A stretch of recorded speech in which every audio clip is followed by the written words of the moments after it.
Shalom Israel, brother Yakal. The topic of this video is going to be about the importance of giving alms, especially in these last days. Because we got to understand, alms, they're going to come in handy for you, especially if you're a giver. If you're very charitable, your alms, they're going to help you in these last days. Because the Most High, he looks at that. Right, let's get the book of Tobit, chapter 4 and verse 7. This is Tobit, chapter 4 and verse 7. And it reads, "Give alms of thy substance, and when thou givest alms, let not thine eye be envious, neither turn thy face from any poor, and the face of the Most High shall not be turned away from thee." Right, so if you're giving alms to the Most High, he's going to look at that. He's not going to turn away from you. But he's going to look and see, oh, this man, he's being charitable. All right, let me give this man what he desires. It says, if thou hast substance, so like if thou hast abundance, meaning if you have more than you need, give alms accordingly. If thou have but a little, be not afraid to give according to that little. Right, so no matter how much you have, if you have enough to give, give. Do what you can to benefit the nation. It says, verse 9, "For thou layest up a good treasure for thyself against the day of necessity." Right, because you laying up, you being charitable, you laying up spiritual treasure in the day that you're gonna need it. What's that day? That day, that could be really any day, but chiefly, Jacob's trouble. Right, it says, "Because the alms do deliver from death, and suffer not to come into darkness. For alms is a good gift unto all that give it in the sight of the Most High."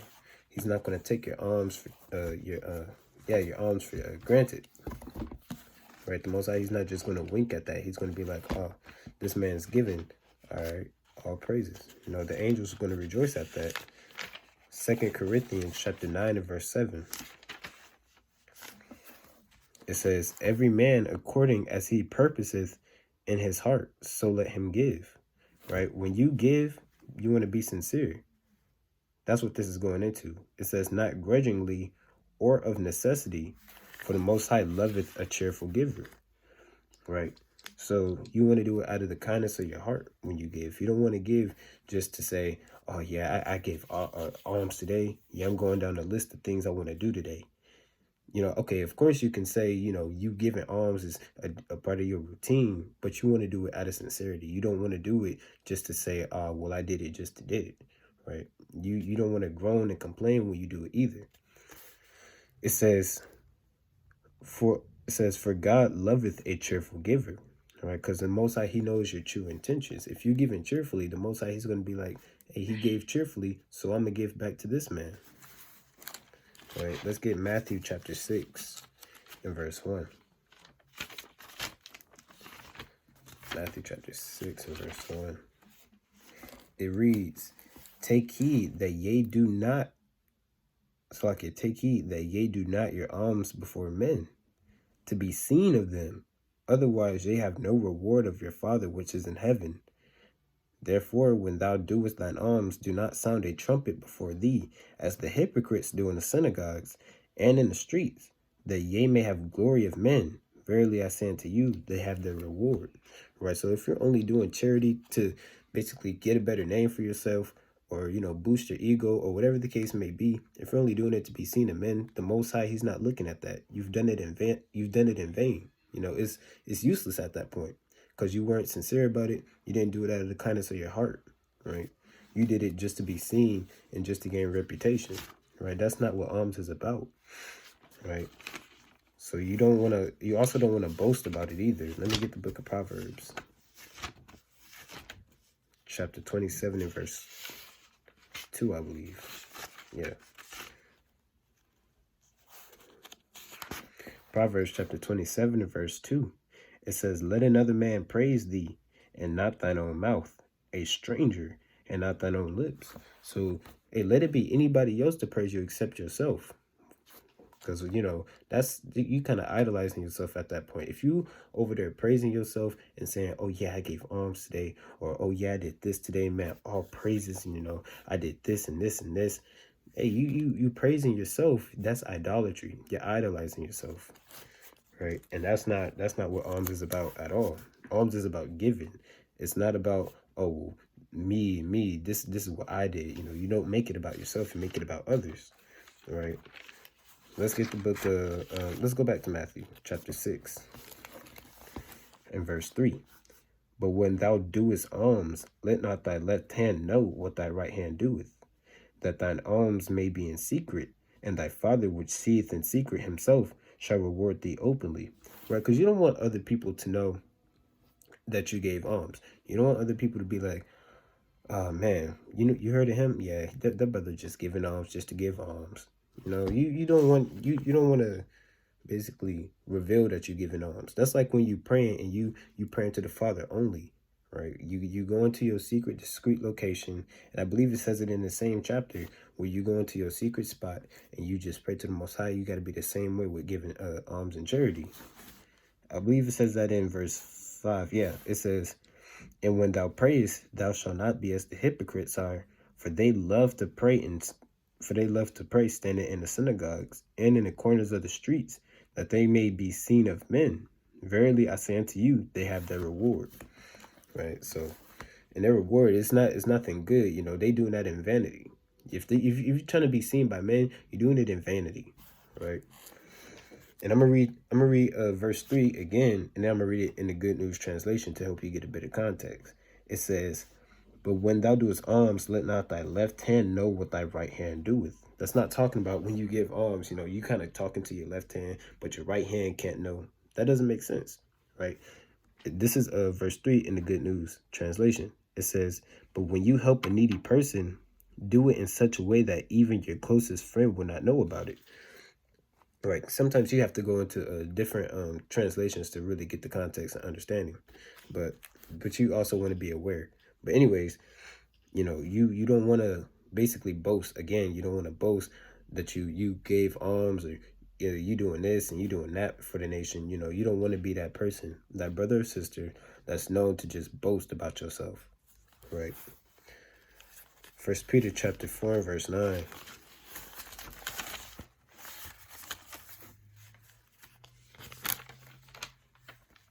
Come on. 1 Peter chapter 4 verse 9. Use hospitality one to another without grudging. Actually, I'm going to start at verse 8. It says, and above all things, have fervent charity among yourselves, right? Among other Israelites. For charity shall cover the multitude of sins, right? Because when you give, that's going to cover a multitude of sins, right? Your rap sheet is going to go from here, and next thing you know, you're giving charity, it just boom, boom, boom. Like it's knocking sins off the list. It's really going to help you. That's why you laying your treasures up in heaven. So when that day comes of affliction, you're going to have, basically like insurance, right? It says, verse 9, use hospitality one to another without grudging, right? So, we also got to let brotherly love continue. We don't want to, you don't want to give, and then you kind of holding a grudge. You kind of be like, dang, I shouldn't have gave to that brother, man. Let's say you give away a Bible, and next thing you know, you like, dang, why did I do that? I shouldn't have did that, man. I might call him up and be like, I need that back. You don't want to give away and then, have a grudge, or you don't want to complain and all this and that, because then at the end of the day, you weren't sincere about it, right? Let's get Hebrews chapter 13 and verse 1. It says, let brotherly love continue, right? Straight to the point. We got to allow brotherly love to continue, because that's a commandment right there. Right? Commandment to love our neighbors as ourselves. Your neighbors being other Israelites. If you didn't know, Sirach chapter 29 and verse 8.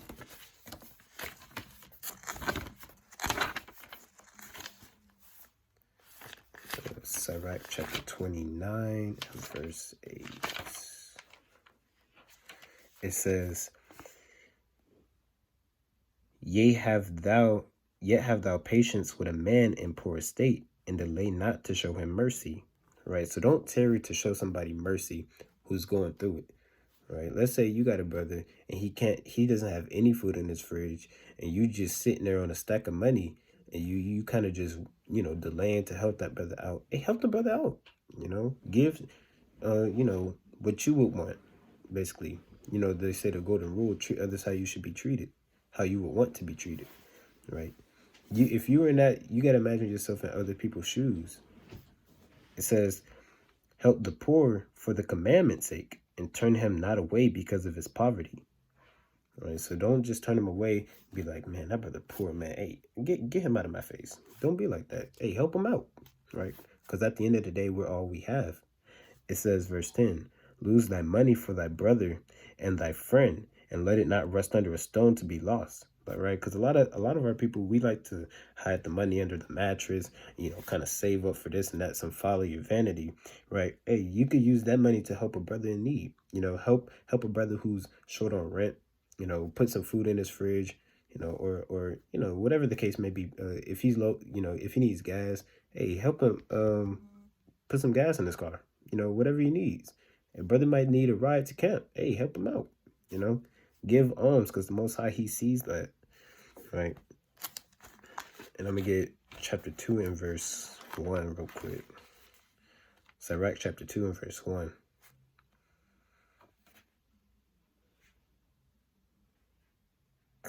Con. Slacky. I think it's 27 in verse 1. Bear with me.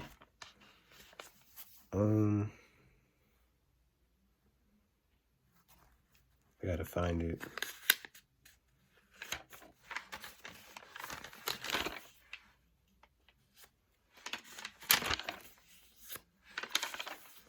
Bear with me. Basically goes into give to the godly man and help not a sinner.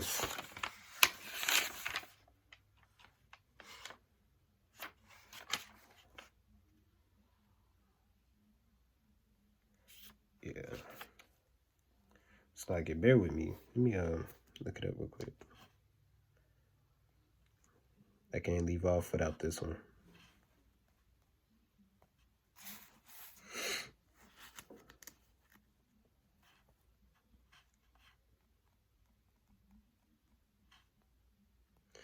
Right, Sirach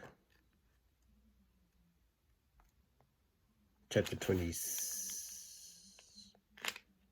So like it's Sirach chapter 12. You are stripping. 12 and verse 7. I'm gonna start at verse 1. It says, when thou wilt do good, know to whom thou doest it, so shalt thou be thanked for thy benefits. Right, so when you do good, you want to do good to the right kind of person. You don't want to do good to these other nations, because we're looking toward their downfall. So why would you help somebody who you looking to for judgment, basically, right?